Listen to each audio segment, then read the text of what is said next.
అనగనగా ఓ గ్రామంలో ఓ వృద్ధుడు నివసించేవాడు. ప్రపంచంలో ఉన్న దురదృష్టవంతుల్లో ఈ ముసలాయన కూడా ఒకరు. ఈయన చేసే పనులతో ఆ గ్రామ ప్రజలంతా విసిగివేసారిపోయారు. ఎప్పుడూ ఏదో దిగులుతో ఉండేవాడు. ఎప్పుడూ ఏదో ఒక విషయమై ఫిర్యాదు చేస్తూ ఎదుటివారిని ఇబ్బంది పెడుతూ ఉండేవాడు. ఇక ఆయన నోరు తెరిస్తే చాలు విషపూరితమైన మాటలే నోటినుంచి వస్తాయి.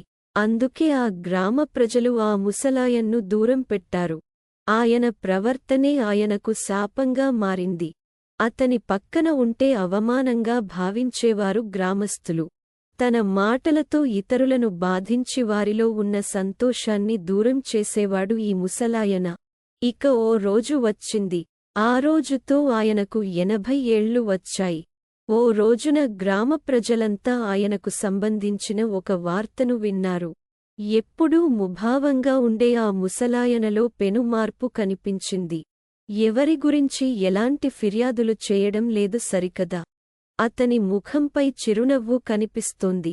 అంతేకాదు అతని ముఖంలో కాంతి కనిపిస్తోందంటూ ప్రచారం జరిగింది. ఇక గ్రామస్థులంతా గుమికూడి ఆ ముసలాయన్ను ఏమైంది? ఏంటి నీలో ఈ మార్పు అని అడిగారు. అందుకు ముసలాయన ఇలా సమాధానమిచ్చాడు. ఏమీ లేదు. 80 ఏళ్లు నేను సంతోషం ఆనందం గురించి వెతుకుతూ వస్తున్నాను. కానీ నాకు సంతోషం దక్కలేదు. ఇప్పుడు ఆ సంతోషాన్ని ఆనందాన్ని వెదకడం మానేసి కేవలం నా జీవితాన్ని మాత్రమే ఆస్వాదిస్తున్నాను. అందుకే సంతోషంగా ఉన్నాను అని సమాధానం ఇచ్చాడు.